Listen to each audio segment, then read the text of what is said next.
And with that, I'm going to introduce Dr. Jonah Odim, who is the section chief for the clinical transplantation section at the National Institutes of Allergy and Infectious Disease, to present some comments from the National Institutes of Health. Dr. Odim will be joined by three subject matter experts from the NIH, Dr. Neil Agarwal, who is the branch chief of lung biology and disease branch at the NHLBI, Dr. Kevin Abbott, the program director, Division of Kidney Urology and Hematologic Diseases at the NIDDK, and Dr. Afshan Parsa, who is program director, Division of Kidney Urology and Hematologic Diseases at NIDDK as well. So with that, let me turn the microphone over to you, Dr. Odim, and we will proceed. Good morning. Thank you, Ken. My role today is essentially to deliver the study that has been mandated by Congress on behalf of my colleagues at NIH. This duty was delegated to the NIH. And as most of you are aware, the history of scarce donor organ supply and the ever-increasing national demand has historically festered ongoing dynamic tension between values of justice and equity in resource allocation. In part, this ongoing tension between various stakeholders in the transplant community regarding organ allocation policy triggered this congressional mandate. At the outset, my views expressed today do not reflect the opinions of NIH, nor DHHS or the federal government. Now, the IOM, well over 20 years ago, Congress requested this august institution to conduct a study to evaluate the potential impact of the final rule on important issues related to organ procurement and transplantation. At that time, the rollout of the final rule was temporarily shelved due to roiling tension and conflict in the transplant community. Back then, the impetus of the final rule was to correct apparent geographic disparities in transplant waiting list times and ensure U.S. minorities and economically disadvantaged populations receive equitable access to transplants. The final rule sought a number of things: an organ allocation system that functioned on a national basis, an effective oversight of the networks of operation, and importantly, better data and information about transplantation to patients, families, and healthcare providers, a more patient-centric and outcome-oriented process. DHHS published the final rule in April of 1998 to assure that allocation of scarce organs are based on common medical criteria, not accidents of geography. A few months later, in October of that year, Congress suspended implementation for a year to allow a study of potential impact and asked the IOM to conduct a study to review current OPTN policies and the impact on the final rule. The debate at that time centered on procurement and allocation of livers. Therefore, the focus of the IOM report was on liver allocation. The IOM committee was generally supportive of the concepts presented in the final rule. And after review of over 60,000 liver transplant patient records, concluded that one, median waiting time was not a useful statistic for comparing access to or equity of the current liver transplant system.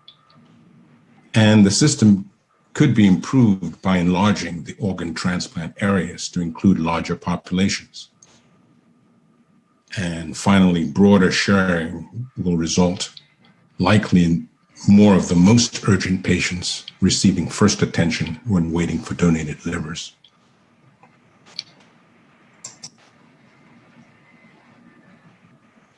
The IOM quickly issued their final recommendations, adhering to the principles and guidance of NOTA and the final rule. And they called for, 1, a larger organ allocation areas, sharing arrangements between OPOs. They recommended discontinuing use of waiting times as an allocation criteria for liver transplant patients, particularly of the lower statuses 2B and 3, because that group was a heterogeneous and variable pool of diseases. And they recommended developing a new triage system. They were insistent on increasing federal oversight towards more patient-centered, outcome-oriented performance measures for OPOs, transplant centers, and the OPTN. And they requested the establishment of independent scientific review to assist the Secretary and to ensure best available medical scientific foundation, effectiveness, and equity. And lastly, but not least, to improve data collection and dissemination to the public and stakeholders. Now, in recent years, organ allocation policies are commanding much public notoriety and increasingly challenged by lawsuits, including suits against the government. These events have forced the OPTN to emergency changes to organ allocation, for example, with lungs and liver. Most recently, over the last couple of years, the change in liver allocation policy, formerly based on donor service areas, has moved to acuity circles and had been approved by the OPTN. This became a source of widespread angst and acrimony, culminating in 14 transplant hospitals suing the OPTN, DHHS, and the government, and forcing a brief injunction later denied by the Atlantic Circuit Court. The acuity circle policy for liver allocation was reinstituted earlier this year. This congressional study request for recommendations and guidance falls into 5 buckets. One relates to modeling and proposed allocation policy changes. The second relates to factoring costs into the modeling of organ allocation policy changes. The third, an evaluation of the scoring systems and other factors used to determine organ allocation.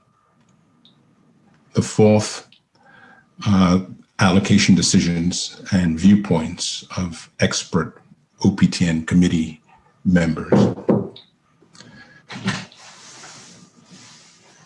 Other category relates to whatever the committee deems appropriate for their study.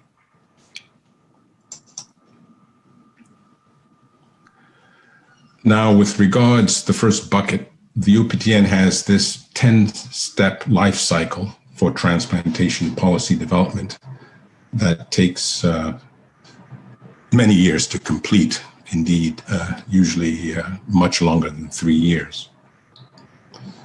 The process begins clockwise with an idea or concept, moving to analysis of the problem, project approval, evidence gathering, data analysis, OPTN expert committee sponsorship and deliberations, committee vote on the proposals, public comment approval.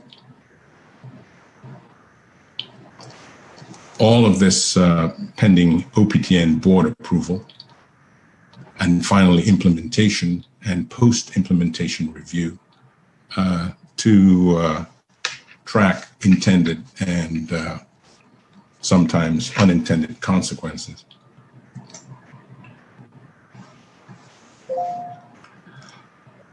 For the committee, is this allocation policy decision-making process effective and efficient? What are the current challenges in modeling proposed organ allocation policy changes? What recommendations does the committee have for improving this modeling? Are there additional measures via modeling that can be taken to reduce inequities in organ allocation affecting socioeconomically disadvantaged and rural populations? The OPTN is gradually moving towards a continuous distribution model to allocate all organs over the next decade. They're rolling out this framework sequentially, organ by organ. To the committee, is this an optimal distribution framework for the country and in compliance with NOTA and the final rule? Are there any relevant comparisons with international organ allocation policies and models?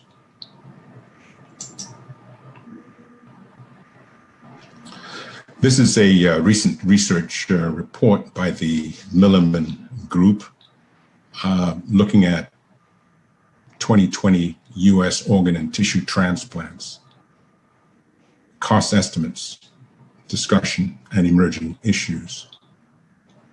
The source for this data was the OPTN, SRTR, HRSA, the iBank Association of America, and their own assumptions made in arriving at these bill charges.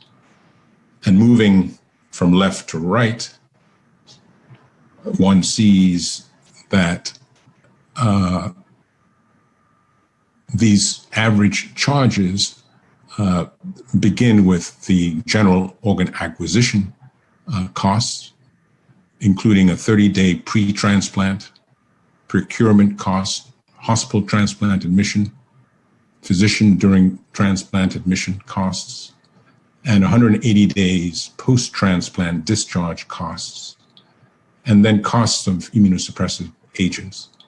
And they're listed here by single organ transplant, and in the bottom half of the table, double organ transplant. It's important to note that actual reimbursements are typically less than the billed charges. And unfortunately, data on accounting costs and contracted price are hard to track down.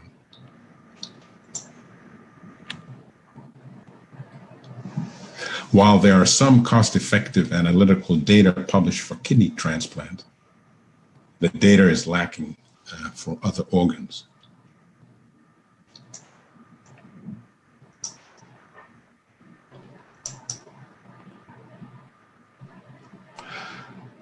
Now, this provocative research letter with accompanying editorial was published online in JAMA early this week and highlights some of the issues and relevant factors, variables, parameters making up various transplant and other scoring systems that ensure fairness, equity, cost effectiveness, and efficiency while reducing the reported socioeconomic and racial ethnic disparities in the current organ transplantation system. The authors assert in this letter that 1/3 of Black patients would have been placed in a more severe category of renal disease if their kidney function had been estimated using the same estimated GFR formula as for whites, simply removing the race term in the GFR formula. And they looked at an NHANES cohort to arrive at these conclusions. This is the latest in many studies that are beginning to show deficiencies of some of our current models and some of the potential unintended consequences, since these patients may have had other therapeutic management and referral for waitlisting and kidney transplants.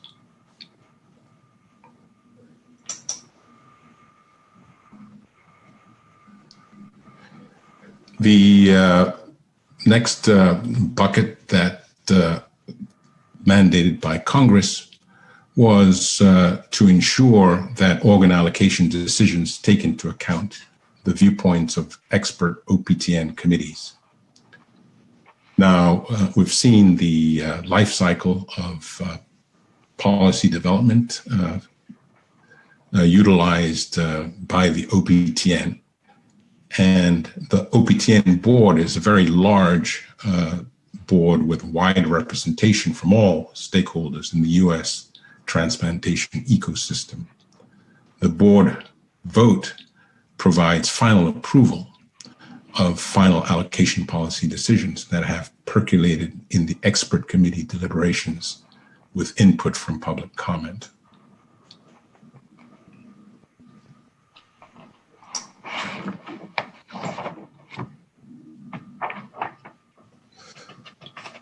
The last report 20 years ago on organ procurement and transplantation, the IOM decried their difficulty in obtaining robust data in a timely manner and strongly recommended the need for better data collection, analysis, and public dissemination.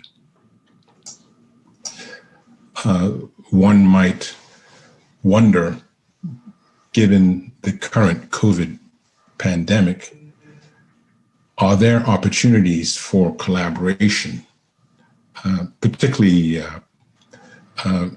between DHHS agencies with regards to database linkages?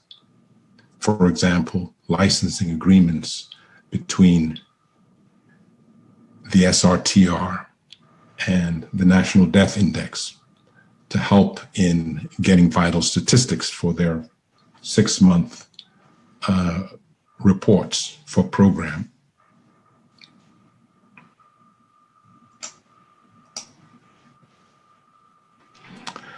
How can we more effectively acquire the needed data points to enhance transplant scoring systems through better sharing of donor and recipient data between various federal agency databases?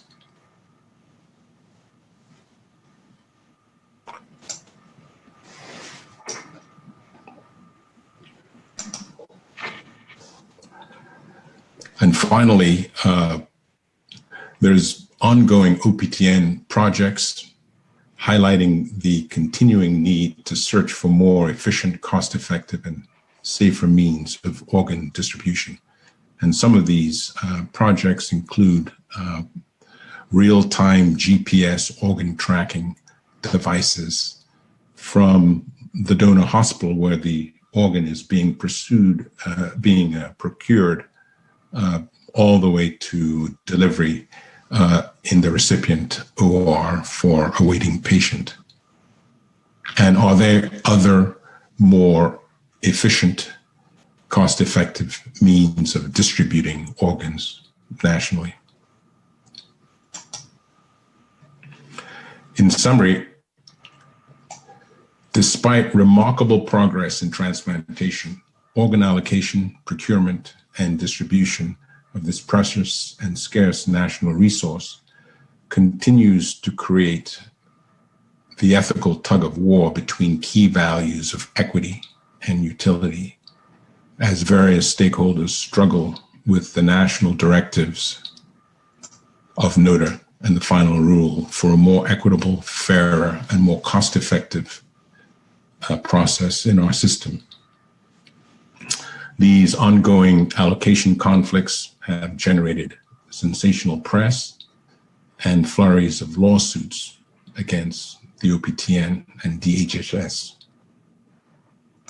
The NIH was delegated to contract with the National Academies to study the national organ allocation process and make some final recommendations that are hopefully achievable and low-lying fruit. Before I yield to my other NIH colleagues who may have additional comments or remarks, I really want to thank Rebecca English and the National Academies for organizing this public forum. We want to especially thank all the NASEM committee members for their service on this important study to benefit all our organ donors and their organ donor families, transplant recipients, transplant service providers and professionals, the OPTN, UNOS, and the SRTR. And with that, I will yield to my NIH colleagues if they have any additional remarks or comments, and we can continue the discussion and respond to the committee questions. Thank you.